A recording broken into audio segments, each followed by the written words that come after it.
네, 오늘은 플레밍의 법칙을 이용한 내용에 대해서 설명하는 부분인데요. 플레밍 선생님은 영국의 유명한 물리학자시죠. 오늘 직접 본인한테 그 설명을 들어보도록 하겠습니다. 네, 플레밍 선생님 부탁합니다. 안녕하세요. 저는 영국의 물리학자 플레밍입니다. 저는 여러분들이 알고 있는 오른손 법칙, 왼손 법칙을 찾아냈습니다. 오른손 법칙은 엄지 방향으로 도체가 움직일 때 검지 방향으로 전류가 발생한다는 내용이고요. 물론 이때 중지 방향으로 자개의 방향이 설정되어 있다고 생각해야 됩니다. 왼손의 경우는 중지 방향에 전류가 흐르고 검지 방향에 자개의 방향이 설정되어 있는 상태에서는 엄지 방향으로 힘이 발생한다는 내용입니다. 자세한 설명 감사드립니다. 자, 이 플레밍의 왼손 법칙, 오른손 법칙과 그런 것들이 발전기, 전동기의 원리와 어떻게 연결이 되는지, 그 다음에 자개와 전류와 이 관계가 어떻게 되는지를 한번 살펴보도록 하겠습니다. 지금 마인드맵에서 보시는 바와 같이 보통 우리가 오른손 법칙이라고 하는 부분은 오른손 법칙이나 왼손 법칙이나 다 똑같이 이제 엄지 방향이 이제 기계적인 내용이 되겠습니다. 그래서 여기서 보시면은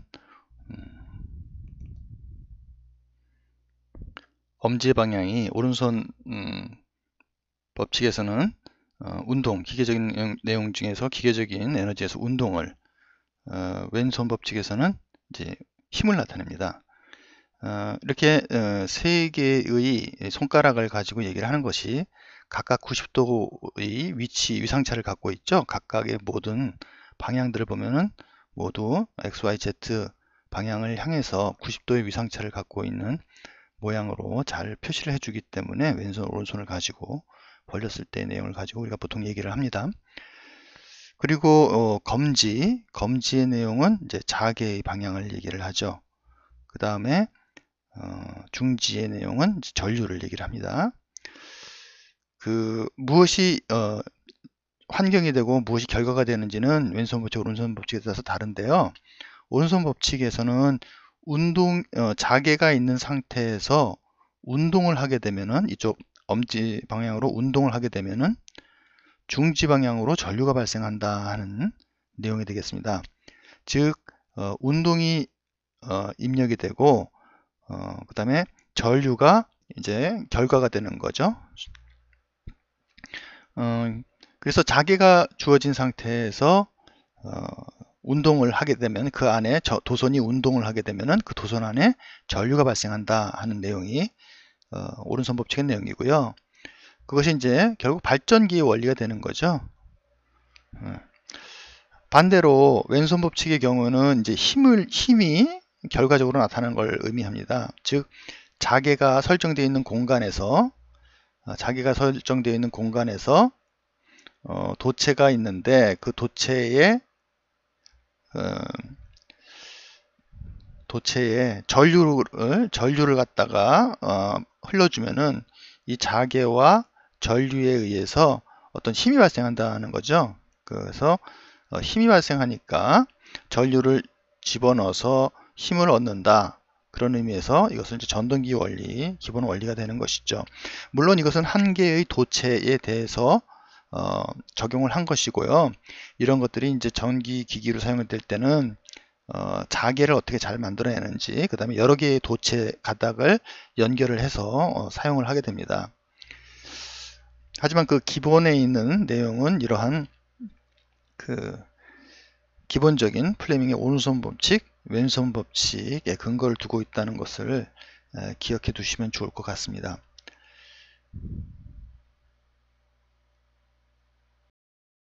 이것이 왼손 법칙, 오른손 법칙을 지오지브라를 사용을 해서 구현을 한 사례가 이렇게 있습니다. 그래서 보시게 되면은 지오지브라 내용대로 여러분들이 그 방향성을 확인하실 수 있는데요.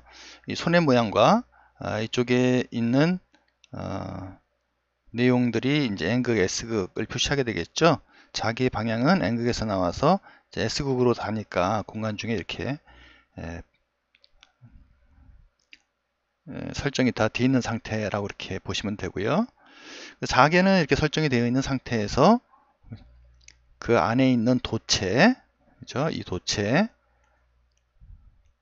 도체의 왼손 법칙의 경우에는 전류를 흘려주게 되죠. 전류를 흘려주게 되면은 그 전류에 의해서 이제 움직임이 발생하죠. 그래서 그 힘이 어떤 방향으로 가는지를 알아내는 것이고요. 그렇죠. 이거는 전부 다 왼손 법칙에 관한 내용이네요. 그 다음에 오른손 법칙에 대한 내용은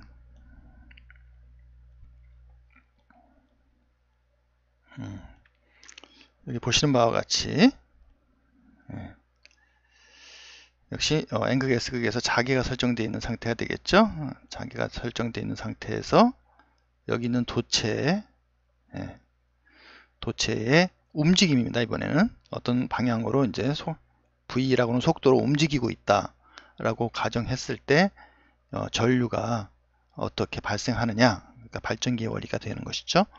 그걸 갖다 보여주는 그림이 되겠습니다.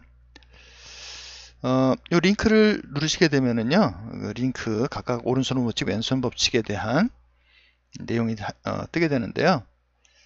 그 내용. 왼손 법칙의 경우에는 전동기의 법칙이죠. 그래서 여기는 이제 전류의 값이 커지고 작아짐에 따라서 빨간색으로 표시된 받는 힘의 크기가 커지고 작아지는 것을 나타냅니다. 그 다음에 요거는 이제 자속의 방향을 나타내는 거죠. 자속이 커지면 역시 결과적으로 나타나는 빨간색인 힘의 방향도 더 크게 나타나게 되겠죠. 이게 마이너스 쪽으로 가면 반대 방향을 나타냅니다. 그래서 파란색 전류 방향이 중지 방향의 반대쪽으로 향할 경우에 이제 방향성, 힘의 방향도 반대로 빨간색이 나타나는 것을 확인하실 수 있고요. 그 상태에서 자기의 방향도 반대가 되면은, 그렇죠?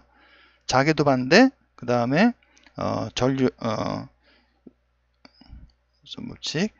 방향도 반대, 두 개가 다 반대가 되면은 힘의 방향은, 그렇죠? 원래의 방향하고 똑같아지는 걸 확인하실 수 있어요.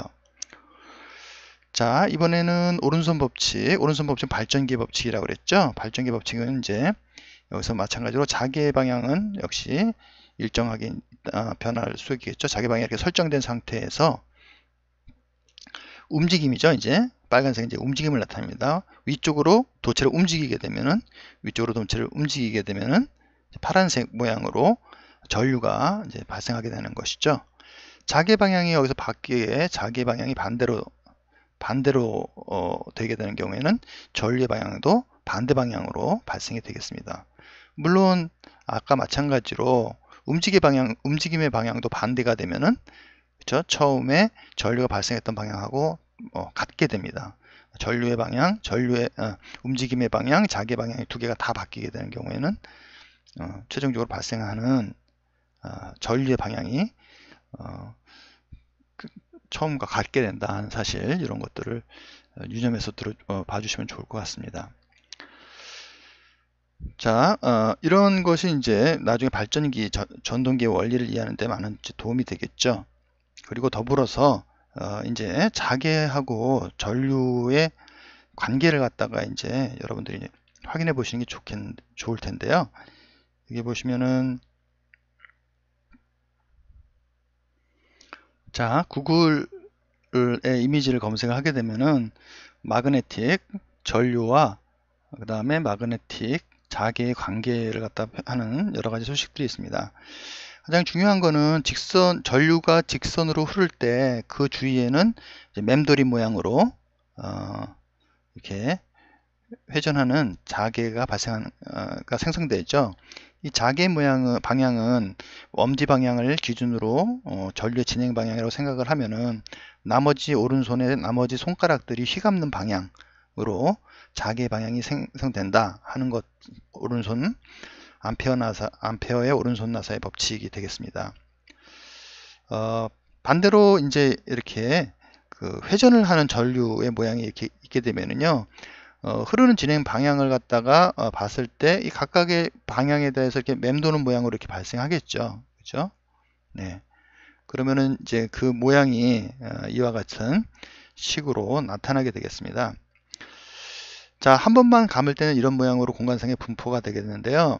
여러 개를 갖다가 이렇게 감게 되면은 어떻습니까? 이쪽에서 발생한 것이 다음번 발생하는 것들 이렇게 회로를 구성을 해가지고 연속되는 모양으로 자석이 발생해서 이런 식으로 공간상에 발생하는 모양이 되겠죠. 자, 이런 내용들은 여러분들이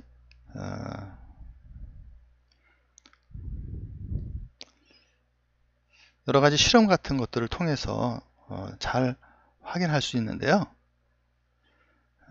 여기 보시는 내용이 그런 내용들을 보여주고 있습니다. 공간상에 금속 분말을 뿌려 놓고요. 금속 분말에 대해서 전류를 갖다가 이제 흐르게 되는 경우입니다. 이게 전류를 흐르면은, 자, 아까 봤던 내용들과 마찬가지로 공간상에 그런 내용들이 분포하는 걸 갖다가 확인하실 수가 있어요. 이렇게 솔레노이드죠. 여러 개의 코일을 감아 놓은 형태. 이렇게, 그쵸, 여러 개의 건선을 이런 식으로 했을 경우에 그 내용들이 이렇게 아까 보였던 모양하고 동일하게 확인되는 것을 보실 수가 있습니다. 이런 것들이 이제 앞으로는 계속해서 보시면은 오른쪽 내용도 보실까요? 이런 자석 같은 것들을 놓고 주위에 분말가를 뿌려 놓으면은 우리가 아까 봤던 것과 마찬가지로 동일한 형태의 그런 자개 모양들을 확인할 수가 있다 하는 거죠. 그래서 이런 내용들 자주 나오는 부분들이 되겠습니다. 막대 자석 주위에 분포되는 자개의 모양이 어떻게 되느냐, 이제 그런 것들 앞으로 배우는 기기의 성질을 공부하는데 많은 도움이 되니까 이런 내용들을 한번 숙지하셔서 봐두시면 좋을 것 같습니다.